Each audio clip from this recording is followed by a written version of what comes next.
नमस्कार साथियों। मौर्य साम्राज्य के अंतर्गत हम लोग जो कि अशोक के अभिलेख पढ़ रहे थे, जिसमें दोस्तों 3 प्रकार में बांटा गया है, शिलालेख, स्तंभलेख और गुहालेख। दोस्तों कल हम लोगों ने शिलालेखों के बारे में पढ़ा था। शिलालेख दोस्तों 2 भागों में बांटे हुए थे, वृहत शिलालेख और लघु शिलालेख।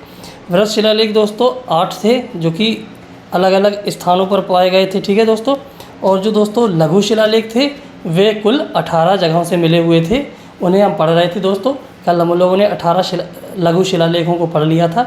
आज उनके बारे में जान लेते हैं कि कहाँ कहाँ से क्या मिला है, ठीक है। 18 लघु शिलालेखों में कहाँ से क्या मिला है।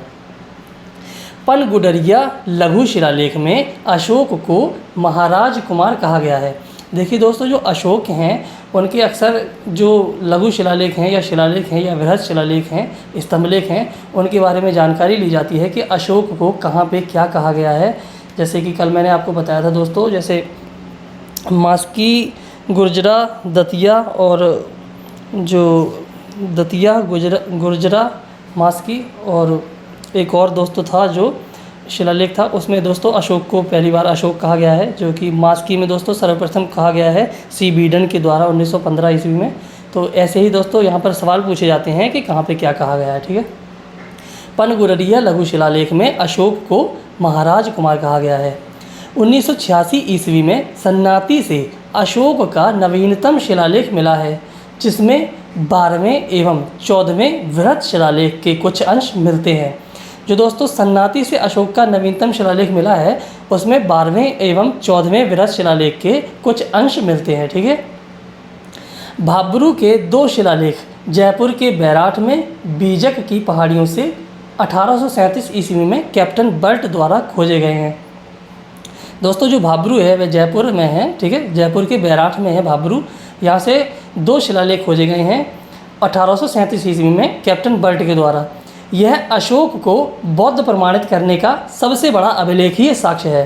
दोस्तों कल आप लोगों को मैंने बताया भी था कि भाब्रू जो शिलालेख है उसमें अशोक को पहले तो महाराजा धीराज कहा गया है, ठीक है। और इसमें दोस्तों बुद्ध धम्म संघ में आस्था प्रकट करते हैं, ठीक है।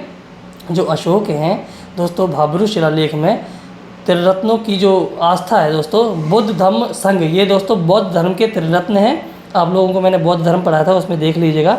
इसमें आस्था प्रकट करते हैं, ठीक है। कौन? अशोक। ये वर्तमान में कलकत्ता संग्रहालय में है, ठीक है। जो भाब्रू शिलालेख है ये वर्तमान में कहाँ पर है? कलकत्ता संग्रहालय में रखा हुआ है। दोस्तों जो अहरौरा लघु शिलालेख है उससे यह पता चलता है कि अशोक 256 रातें एक स्तूप निर्माण हेतु भ्रमण में बिताने का उल्लेख करता है, ठीक है। अशोक जब स्तूपों का निर्माण करवा रहा था तब दोस्तों 256 रातें उसने व्यतीत की।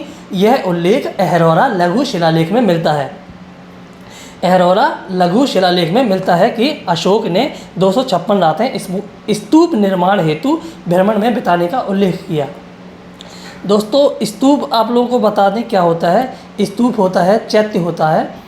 स्तूप जो दोस्तों होता है यह पूजा गृह होता है, और जो चैत्य होता है यह निवास स्थल होता है जो कि बौद्धों के लिए, ठीक है। रूपनाथ लघु शिलालेख।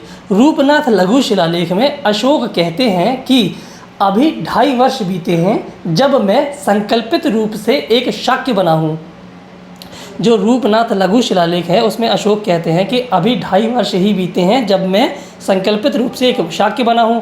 प्रारंभ में मैं समर्पित नहीं था, किंतु पिछले 1 वर्ष में मैं काफ़ी नज़दीक आ गया हूँ। ये दोस्तों रूपनाथ लघु शिलालेख में ये बौद्ध धर्म के बारे में बताते हैं अशोक जी कि अभी 2.5 वर्ष बीते हैं जब मैं संकल्पित रूप से एक शाक्य बना हूँ। प्रारंभ में मैं समर्पित नहीं था, किंतु पिछले 1 वर्ष से मैं काफ़ी नज़दीक आ गया हूँ बौद्ध धर्म के, ठीक है। एरंगुड़ी लघु शिलालेख। एरंगुड़ी लघु शिलालेख ये दोस्तों लघु शिलालेख ऐसा है जो सबसे दक्षिण दिशा में पड़ता है, ठीक है। एरंगुड़ी लघु शिलालेख ऐसा है जो सर्वाधिक दक्षिणी दिशा में पड़ता है, ठीक है। और इसमें कर्गिक नामक अधिकारी का उल्लेख है जो लेखाधिकारी था।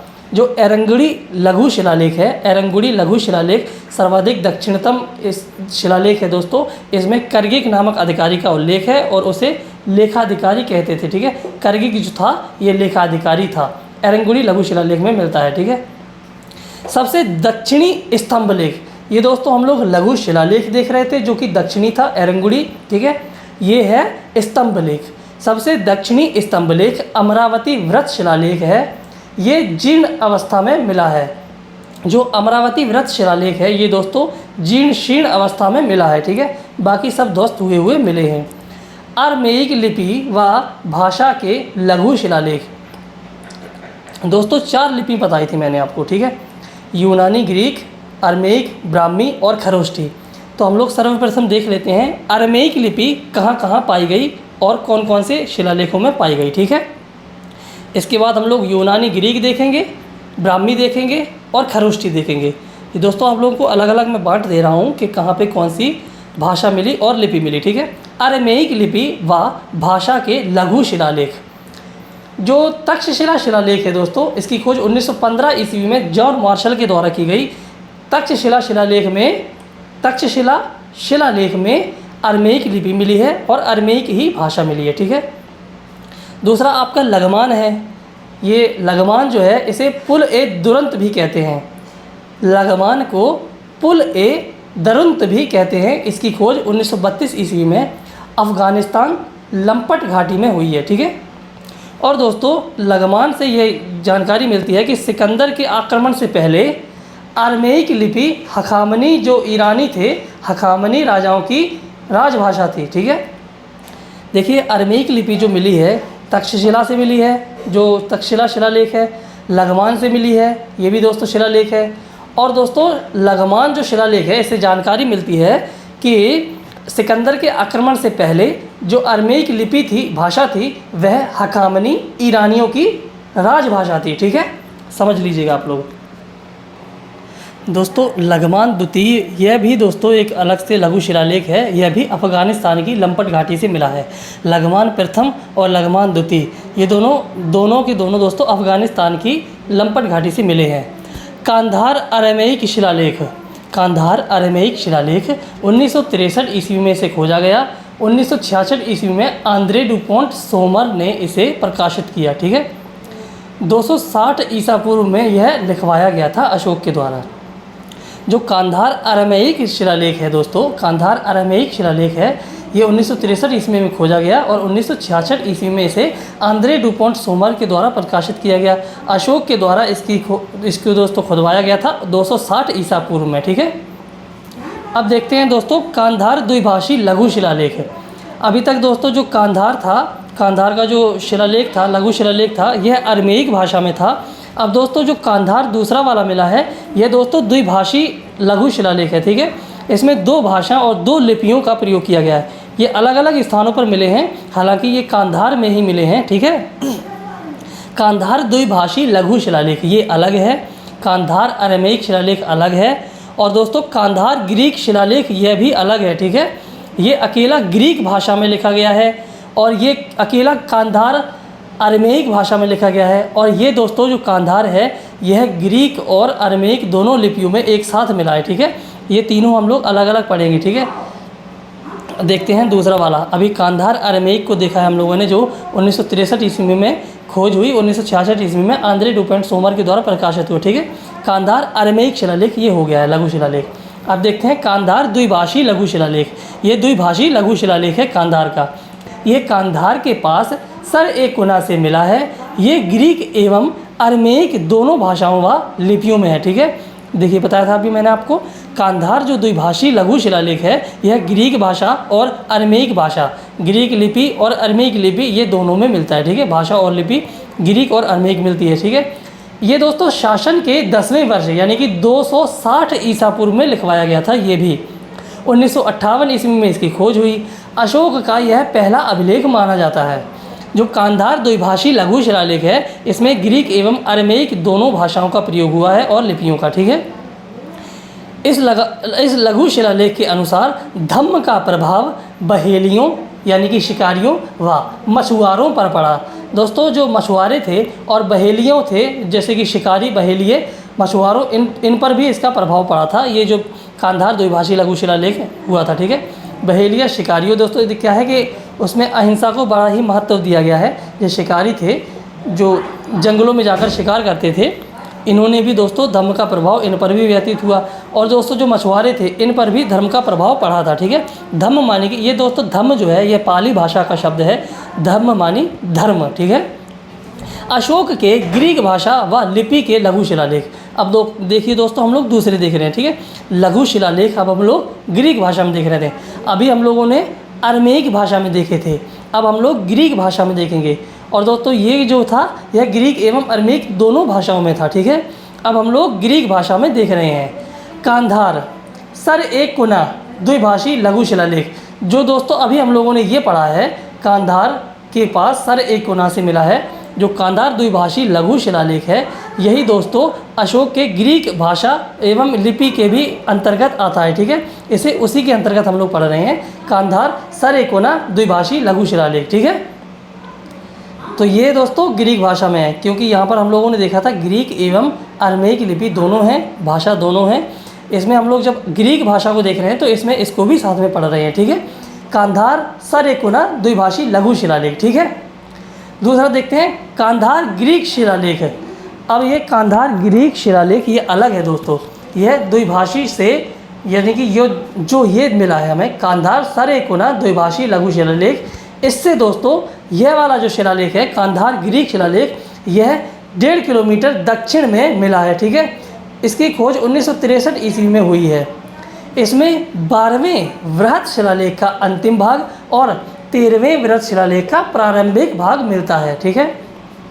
कांधार ग्रीक शिलालेख यह दोस्तों अलग है, किससे? कांधार सर एक कोना द्विभाषी लघु शिलालेख से, ठीक है। इससे यह अलग है, जो कि ये 1.5 किलोमीटर अलग पाया गया है, दूर पाया गया है। कहाँ से? कांधार के सर एक कोना से, ठीक है। कांधार सर एक कोना द्विभाषी लघु शिलालेख से यह 1.5 किलोमीटर दूर पाया गया है, कांधार ग्रीक शिलालेख, ठीक है। ये 1963 ईस्वी में मिला है। इसमें 12वें वृहत शिलालेख का अंतिम भाग और 13वें वृहत शिलालेख का प्रारंभिक भाग मिलता है। और इसी में अशोक द्वारा कलिंग युद्ध के पश्चाताप का, दोस्तों जो कांधार ग्रीक शिलालेख है यह दोस्तों अलग है, दूसरा शिलालेख पढ़ रहे हैं। इसमें अशोक के द्वारा जो कलिंग युद्ध हुआ था उसके बारे में पश्चाताप किया गया है, जो कि ग्रीक भाषा में उल्लेख है, ठीक है।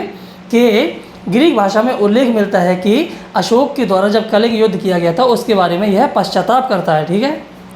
कांधार ग्रीक शिलालेख, कांधार ग्रीक शिलालेख कांधार ग्रीक शिलालेख को जर्मन डॉक्टर सेरिंग द्वारा दोस्तों एक डॉक्टर हैं सेरिंग, ये जर्मन के हैं, इनके द्वारा कांधार के बाज़ार से ख़रीदा गया था। जो कांधार ग्रीक शिलालेख है दोस्तों, यह कांधार ग्रीक शिलालेख है दोस्तों, जो यह दोस्तों डॉक्टर सेरिंग के द्वारा ख़रीदा गया था, जो जर्मन के थे, ठीक है। कांधार के बाज़ार से इन्हें ख़रीदा गया था। इसके बाद यह कांधार म्यूजियम में रखा गया, लेकिन 1992-1994 ईस्वी के कांधार म्यूजियम की लूट के बाद इसका कोई पता नहीं है, ये यानी कि चोरी हो गया है। देखिए जो कांधार सर एक कोना द्विभाषी लघु शिलालेख है, इससे 1.5 किलोमीटर कांधार ग्रीक शिलालेख मिलता है। ये हम लोग शिलालेख के बारे में पढ़ रहे हैं, ये लघु शिलालेख था, ठीक है। अब यहाँ पर भी दोस्तों हम लोग शिलालेख के बारे में ही चर्चा कर रहे हैं। जो कांधार ग्रीक शिलालेख है इसको दोस्तों एक जर्मन डॉक्टर सेरिंग के द्वारा ख़रीदा गया था और कांधार के बाज़ार से इसे ख़रीदा गया था। इसके बाद यह कांधार म्यूजियम में रखा गया, लेकिन 1992-1994 ईस्वी में कांधार म्यूजियम की लूट के बाद इसका कोई पता नहीं है। अब हम लोग दोस्तों साथियों आगे पढ़ेंगे स्तंभलेख और गुहालेख, ठीक है। अभी आज के लिए इतना ही, अब हम लोग कल स्तंभलेख के बारे में पढ़ेंगे।